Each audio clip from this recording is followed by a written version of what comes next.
మన దేశంలో 1100కి పైగా universities and university like institutions, 43,000కి పైగా కాలేజెస్, అలాగే 11,000కి పైగా స్టాండ్ అలోన్ ఇన్స్టిట్యూషన్స్ ఉన్నాయి. ప్రతి సంవత్సరం ఈ కాలేజెస్ నుండి కొన్ని లక్షల మంది గ్రాడ్యుయేట్స్ బయటికి వస్తున్నారు. ఇందులో మనం కేవలం ఇంజనీరింగ్ డిగ్రీని కన్సిడర్ చేసుకున్న ప్రతి సంవత్సరం 15 లక్షల మందికి పైగా ఇంజనీర్లు బయటికి వస్తున్నారు. వీళ్లలో కేవలం 3% స్టూడెంట్స్కి మాత్రమే సంవత్సరానికి 8 లక్షల కంటే ఎక్కువ జీతం వస్తుంది. 55% స్టూడెంట్స్కి అయితే అసలు ఉద్యోగాలకి అవసరమైన స్కిల్సే ఉండటం లేదు. అయితే అసలు వీళ్ళ పరిస్థితి ఏంటి? రీసెంట్ టైమ్స్లో ప్రపంచంలో ఉన్న ఎన్నో దేశాలు ఇండియాలో పెట్టుబడులు పెట్టడానికి, అలాగే ఇక్కడ ఫ్యాక్టరీస్ నిర్మించి వస్తువులు తయారు చేయడానికి చాలా ఎక్కువ ఇంట్రెస్ట్ చూపిస్తున్నాయి. అయితే దీనికి రీజన్ ఏంటో తెలుసా? మన దేశంలో ఉన్న యంగ్ పాపులేషన్. UNFPA అనే సంస్థ రిలీజ్ చేసిన డేటా ప్రకారం ప్రస్తుత ప్రపంచంలో అత్యధికంగా యువశక్తి కలిగిన దేశం మన భారతదేశమే. 2030 వచ్చే వరకు కూడా ఇండియా యంగ్ పాపులేషన్లో నెంబర్ 1 పొజిషన్లో ఉంటుంది. సో అలాంటి యువశక్తిని సరిగా ఉపయోగించుకుంటే ఇండియా ఒక సూపర్ పవర్గా మారడం చాలా ఈజీ. కానీ అన్ఫార్చునేట్లీ రియాలిటీకి వస్తే మన దేశంలో సిచ్యువేషన్ చాలా డిఫరెంట్గా ఉంది. కాలేజెస్ నుండి బయటికి వచ్చిన స్టూడెంట్స్కి స్కిల్స్ లేక, సరైన జాబ్స్ రాక, కొంతమంది చదివిన కోర్స్కి సంబంధం లేకుండా ఏదో ఒక పని చేసుకుంటుంటే మరికొంతమంది లక్షల్లో డబ్బు ఖర్చు పెట్టి విదేశాలకి వెళ్ళిపోతున్నారు. పోనీ విదేశాలకి వెళ్ళి వాళ్ళ స్కిల్స్ పెంచుకున్న తర్వాత వెనక్కి తిరిగి వస్తున్నారా అంటే లేదు, అక్కడే మంచి జాబ్ చూసుకుని ఉండిపోతున్నారు. అయితే అసలు దీనికి కారణం ఏంటి? ఇండియాలో చదువుకున్న చదువుకి సమానమైన జాబ్స్ ఎందుకు రావడం లేదు? ఎక్కువ మంది స్టూడెంట్స్ నిరుద్యోగులుగా ఎందుకు ఉండిపోతున్నారు? అలాగే గవర్నమెంట్స్ వీళ్ళని ఎందుకు పట్టించుకోవడం లేదో నేను ఈ వీడియోలో చెప్పబోతున్నాను. Hello everyone, welcome to today's video and this is your friend Surya. ఇండియాలో జాబ్స్ రాకపోవడానికి, అలాగే ఉన్న జాబ్స్ పోవడానికి చాలా రీజన్స్ ఉన్నాయి. వాటిలో కొన్ని ముఖ్యమైన రీజన్స్ ఏంటో ఇప్పుడు చూద్దాం. Reason number 1, population. మన దేశంలో ఉన్న 50% జనాభా యొక్క వయసు 25 ఏళ్ల కంటే తక్కువే ఉంది. ఇది ఒక రకంగా చూస్తే మన దేశానికి చాలా పెద్ద అడ్వాంటేజ్. కానీ అది ఎప్పుడో తెలుసా? వాళ్ళు చేయడానికి సరైన పని దొరికినప్పుడు. ఒకవేళ వాళ్ళకి పని దొరకకపోతే వాళ్ళే ఈ దేశానికి భారంగా మారతారు. ఎందుకంటే ఏ దేశమైనా వేగంగా డెవలప్ అవ్వాలంటే అక్కడ పాపులేషన్ గ్రోత్ అనేది తగ్గుతూ రావాలి, ఎకనామిక్ గ్రోత్ అనేది పెరుగుతూ వెళ్ళాలి. అంటే రోజులు గడిచే కొద్దీ దేశానికి ఆదాయం పెరిగి జనాభా తగ్గుతూ వస్తే అప్పుడు వచ్చిన ఆదాయాన్ని పెట్టుబడిగా పెట్టి యువతకి ఉద్యోగాలు సృష్టించడం అనేది పెద్ద కష్టం కాదు. కానీ మన దేశంలో సిచ్యువేషన్ దీనికి రివర్స్లో ఉంది. మన దేశానికి ఒకవైపు ఆదాయం పెరుగుతుంది, కానీ మరోవైపు ఆదాయం కంటే వేగంగా జనాభా పెరిగిపోతుంది. మనందరికీ తెలిసినట్టే రీసెంట్గా మనం జనాభాలో చైనాని కూడా దాటేశాం. సో దీనివల్ల ఏమవుతుందంటే ఒక సంవత్సరంలో మన దేశానికి వచ్చే ఆదాయం అదే సంవత్సరం ఇక్కడ కాలేజెస్ నుండి బయటికి వచ్చే స్టూడెంట్స్కి ఎంప్లాయ్మెంట్ని క్రియేట్ చేయడానికి సరిపోవడం లేదు. సో ఈ సిచ్యువేషన్ మారాలంటే ఒకటి మన దేశ జనాభా అయినా కంట్రోల్ అవ్వాలి, లేకపోతే మన దేశ ఆర్థిక వ్యవస్థ ప్రెజెంట్ గ్రో అవుతున్న స్పీడ్ కంటే ఇంకా వేగంగా డెవలప్ అవ్వాలి. కానీ మనం ప్రాక్టికల్గా మాట్లాడుకుంటే ఈ రెండు కూడా అంత ఈజీగా, అలాగే తక్కువ టైంలో జరిగే పనులు కాదు. అందుకే ఇండియాలో అన్ఎంప్లాయ్మెంట్ అనేది జనాభాతో పాటు ప్రతి సంవత్సరం పెరుగుతూ వస్తుంది. Next, education system and skills. Present ఇండియాలో మనం ఫాలో అవుతున్న ఎడ్యుకేషన్ సిస్టమ్ కానీ, స్కూల్స్ అండ్ కాలేజెస్లో చెప్తున్న సిలబస్ కానీ బయట సమాజంలో ఉన్న రియాలిటీకి సింక్ అవ్వదు. ఎందుకంటే ఒకప్పుడు ప్రపంచంలో ఉన్న ఎక్కువ మంది జనాభాకి ఇండస్ట్రియల్ సెక్టార్లోనే ఎక్కువగా జాబ్స్ వచ్చేవి. అంటే ఫ్యాక్టరీస్ అండ్ మ్యానుఫ్యాక్చరింగ్ ఇండస్ట్రీస్లో అన్నమాట. అందుకే అప్పటి ఎడ్యుకేషన్ సిస్టమ్ కానీ, బుక్స్ కానీ వాటి మీద ఎక్కువగా ఫోకస్ చేసి ఉండేవి. అయితే కాలం గడిచే కొద్దీ ఇది మారుతూ వచ్చింది. ప్రస్తుత ప్రపంచంలో ఇండస్ట్రియల్ సెక్టార్ కంటే సర్వీస్ సెక్టారే ఎక్కువగా ఎంప్లాయ్మెంట్ని క్రియేట్ చేస్తుంది. Like software sector, finance sector, banking and business management లాంటి ఎన్నో సెక్టార్స్లో ఇప్పుడు ఎక్కువగా జాబ్స్ వస్తున్నాయి. కానీ వీటికి అవసరమైన స్కిల్స్ మాత్రం ఏ స్కూల్లో కానీ, కాలేజెస్లో కానీ సరిగా నేర్పించడం లేదు. ఇది విన్న తర్వాత మీలో కొంతమందికి ఒక డౌట్ రావచ్చు, అదేంటి వీటిని కూడా మన కాలేజెస్లో నేర్పిస్తున్నారు కదా అని.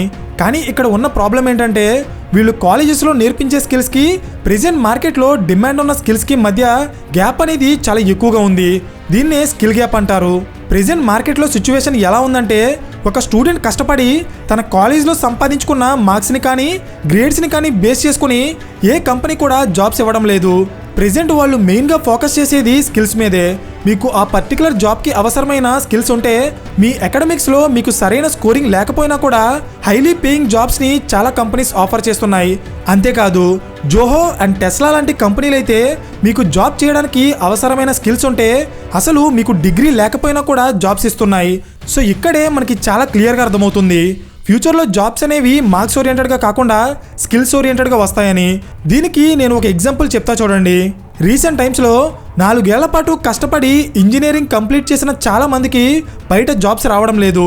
కానీ హైదరాబాద్ అండ్ బెంగళూరు లాంటి సిటీస్కి వెళ్ళి అక్కడ ఏదో ఒక స్కిల్ నేర్చుకున్న తర్వాత వాళ్ళకి చాలా ఈజీగా జాబ్స్ వస్తున్నాయి.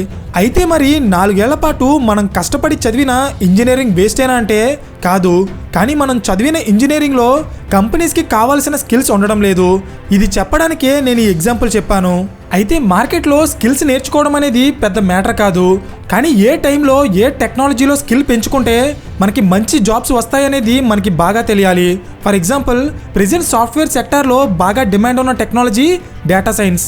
ఒకవేళ మీరు ఈ డొమైన్లో స్కిల్స్ని పెంచుకోవాలనుకుంటే ఓడిన్ స్కూల్ అందిస్తున్న డేటా సైన్స్ కోర్సెస్ అనేవి మీకు చాలా బాగా హెల్ప్ అవుతాయి. వీళ్ళు మీకు డేటా సైన్స్ మీద ట్రైనింగ్ ఇవ్వడం మాత్రమే కాకుండా బేసిక్స్ నుండి advanced topics like machine learning and artificial intelligence వరకు కవర్ చేస్తూ 360 degrees placement assistance, scholarships and unlimited job ఆపర్చునిటీస్ని వీళ్ళు ప్రొవైడ్ చేస్తారు. Live weekend classes and recorded లెక్చర్స్తో పాటు ఒకవేళ మీరు ఏదైనా కంపెనీకి సెలెక్ట్ అయ్యి మీరు ఎక్కువ ప్యాకేజ్ని డిమాండ్ చేయలేకపోతే మీ తరపున వాళ్ళే మీ శాలరీ ప్యాకేజ్ని నెగోషియేట్ చేసి మీకు బెటర్ ఆఫర్ వచ్చేలా చేస్తారు. ఇన్ కేస్ మీకు వీళ్ళ కోర్స్ నచ్చి జాయిన్ అవ్వాలనుకుంటే February 24న వాళ్ళ కొత్త బ్యాచ్ స్టార్ట్ అవుతుంది. అందులో మీకు స్కాలర్షిప్తో పాటు ఈఎంఐ ఫెసిలిటీ కూడా ప్రొవైడ్ చేస్తారు. కోర్స్ రిజిస్ట్రేషన్ లింక్ని కింద డిస్క్రిప్షన్లో ఇస్తాను. ఇంట్రెస్ట్ ఉంటే ఒకసారి చెక్ చేయండి. So back to the concept. ఇండియాలో జాబ్స్ రాకపోవడానికి మరొక important reason lack of startup support. అంటే మన దేశంలో చదువుకున్న ప్రతి ఒక్కరూ కూడా ఎవరొకరి కింద పనిచేయాలి అనే మైండ్ సెట్లో ఉండరు. కొంతమంది సొంతంగా ఏదైనా కంపెనీని స్టార్ట్ చేసి వాళ్ళే మరొక 10 మందికి జాబ్స్ ఇవ్వాలనుకుంటారు. అయితే ఒక కంపెనీ పెట్టాలన్నా లేక బిజినెస్ స్టార్ట్ చేయాలన్నా ఒక ఐడియా ఎంత ముఖ్యమో దానికి పెట్టుబడి కూడా అంతే ముఖ్యం. సో ఎప్పుడైతే కొత్త కొత్త ఐడియాస్తో బిజినెస్లో పెట్టాలనుకునే వాళ్ళకి గవర్నమెంట్ నుండి సరైన సపోర్ట్ దొరకదో అప్పుడు వాళ్ళ ఎంప్లాయ్మెంట్ పోవడం మాత్రమే కాకుండా వాళ్ళు మరొక 10 మందికి క్రియేట్ చేసే ఎంప్లాయ్మెంట్ కూడా లాస్ అవుతుంది. దీనికి నేను ఒక ఎగ్జాంపుల్ చెప్తా చూడండి. 2019 నుండి 2023 వరకు మన దేశంలో మొత్తం 111 యూనికార్న్ కంపెనీస్ పుట్టుకొచ్చాయి. యూనికార్న్ కంపెనీ అంటే ఒక చిన్న స్టార్టప్ కంపెనీగా మొదలయ్యి ఎప్పుడైతే దాని వాల్యుయేషన్ $1 బిలియన్ దాటుతుందో అంటే సుమారు 8,000 కోట్ల రూపాయల వాల్యుయేషన్ దాటుతుందో అప్పుడు ఆ స్టార్టప్ కంపెనీని యూనికార్న్గా అనౌన్స్ చేస్తారు. అలాంటి యూనికార్న్స్ మన దేశంలో ఇప్పటికీ 111 కంపెనీస్ ఉన్నాయి. Like Flipkart, PhonePe, Byju's, Zomato, Zerodha, Paytm etcetera. ఇవన్నీ కూడా ఇండియన్ యూనికార్న్స్లో భాగమే. అయితే ఇక్కడ పాయింట్ ఏంటంటే 140 కోట్ల మందికి పైగా జనాభా ఉన్న మన దేశంలో ఇప్పటికీ 111 యూనికార్న్స్ పుట్టుకొస్తే కేవలం 33 కోట్ల మంది జనాభా ఉన్న అమెరికాలో 700కి పైగా యూనికార్న్స్ పుట్టుకొచ్చాయి. అంటే మీరే గమనించండి, మన దేశంలో స్కిల్స్ కానీ తెలివితేటలు కానీ లేక కాదు.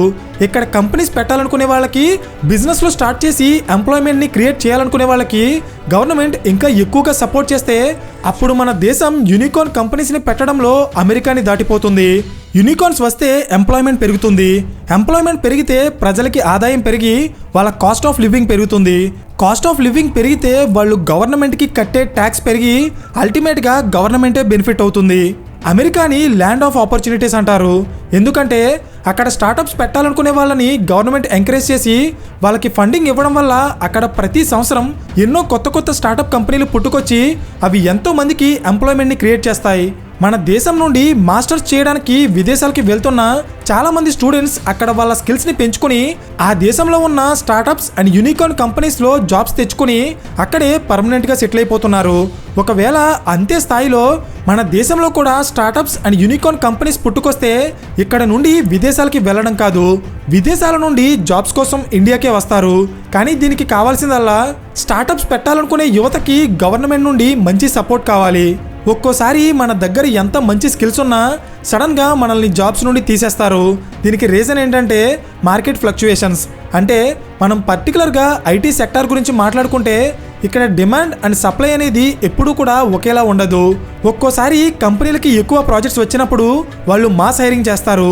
అంటే కరోనా టైంలో ఎక్కువ జాబ్స్ వచ్చినట్టు అన్నమాట. కానీ స్లోగా వాళ్ళకి ప్రాజెక్ట్స్ రావడం తగ్గిన తర్వాత వాళ్ళు వాళ్ళ కంపెనీల యొక్క లాభాలు పెంచుకోవడానికి లేదా నష్టాలను తగ్గించుకోవడానికి ఎంప్లాయీస్ని జాబ్స్ నుండి తీసేస్తారు. ఈ టైంనే రెసిషన్ అంటారు. ఇలాంటి టైంలో వాళ్ళు ముఖ్యంగా హైలీ స్కిల్డ్ ఎంప్లాయీస్ని తప్ప మిగిలిన వాళ్ళందరినీ జాబ్స్ నుండి తీసేస్తారు. అయితే ఇది కేవలం ఒక టెంపరీ సినారియో మాత్రమే. మార్కెట్ మళ్ళీ స్టెబిలైజ్ అయిన తర్వాత ఉద్యోగాలు కోల్పోయిన వాళ్ళలో చాలా మందికి మళ్ళీ తిరిగి జాబ్స్ వచ్చేస్తాయి. ఐ థింక్ ఈ లాజిక్ మీకు అర్థమైంది అనుకుంటున్నాను. నెక్స్ట్, మన దేశంలో అన్ఎంప్లాయ్మెంట్ పెరగడానికి గవర్నమెంట్ జాబ్స్ కూడా ఒక ముఖ్యమైన కారణం. గవర్నమెంట్ జాబ్స్కి అన్ఎంప్లాయ్మెంట్కి లింక్ ఏంటి అనుకుంటున్నారా? చెప్తా చూడండి.